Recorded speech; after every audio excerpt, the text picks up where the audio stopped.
कुछ भी करने से पहले थोड़ा सोचें।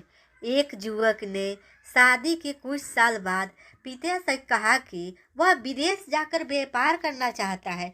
पिता ने उसकी मंजूरी दे दी। युवक अपने माँ बाप और गर्भवती पत्नी को छोड़कर व्यापार करने विदेश चला गया।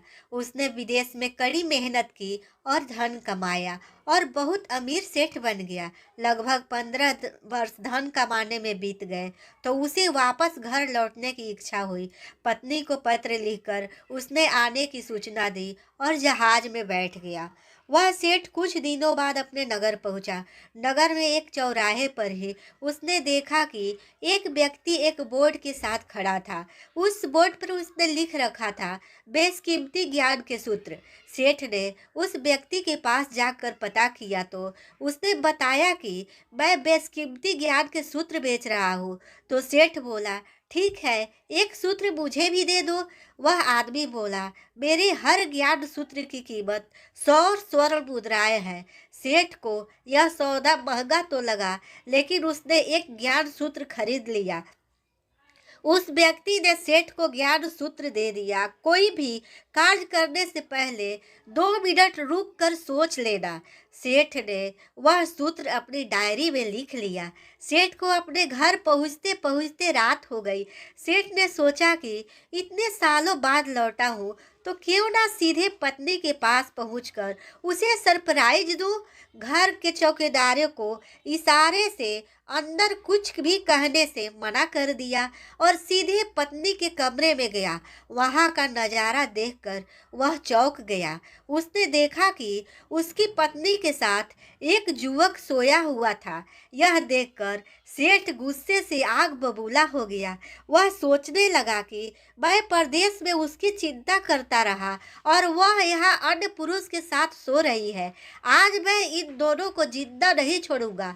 वह गुस्से से अपने तलवार निकालकर दोनों पर वार करने ही जा रहा था। इतने में उसे 100 स्वर्ण मुद्राओं के बदले जो ज्ञान सूत्र खरीदा था उसकी याद आ गई कि कुछ भी कार्य करने से पहले 2 मिनट सोच ले। वह 2 मिनट सोचने के लिए रुका। उसने तलवार वापस पीछे हटाई, लेकिन वो किसी बर्तन से टकरा गई। बर्तन के गिरने की आवाज़ से पत्नी की नींद खुल गई। आंख खोलते ही उसने अपने सामने अपने पति को देखा। वह बहुत खुश हो गई और बोली, आपके बिना जीवन सूना सूना था। इंतजार में इतने वर्ष कैसे निकले यह मैं ही जानती हूँ। पत्नी ने इतना बोलकर पास सोए हुए युवक को उठाते हुए बोली, बेटा उठ जा, तेरे पिताजी आए हैं।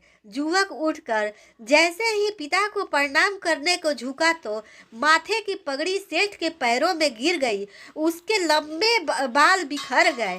सेठ की पत्नी ने कहा, यह आपकी बेटी है, इसके सम्मान को कोई आँच न आए, इसलिए मैंने इसे बचपन से ही पुत्र के समान पालन पोषण और संस्कार दिए हैं। यह सुनकर सेठ की आंखों में आंसू की धारा बह निकली। उसने पत्नी और बेटी को गले लगा लिया और सोचने लगा, यदि आज मैंने उस ज्ञान सूत्र पर अमल नहीं किया होता तो आवेश में आकर कितना अनर्थ हो जाता। मेरे हाथों में मेरा ही निर्दोष परिवार खत्म हो जाता। दोस्तों, इस कहानी से यही शिक्षा मिलती है कि जल्दबाजी में आकर कोई निर्णय ना लें, क्योंकि जब हम आवेश में होते हैं तो हमें अच्छे बुरे का ख्याल नहीं रहता। इसलिए गुस्सा होने की स्थिति में कोई भी निर्णय ना लें। कुछ देर रुकें और दिमाग ठंडा होने दें और फिर सोचें कि क्या सही है, क्या गलत है। यह कहानी कैसी लगी प्लीज़ कमेंट में ज़रूर बताइएगा और चैनल को सब्सक्राइब भी कर दें।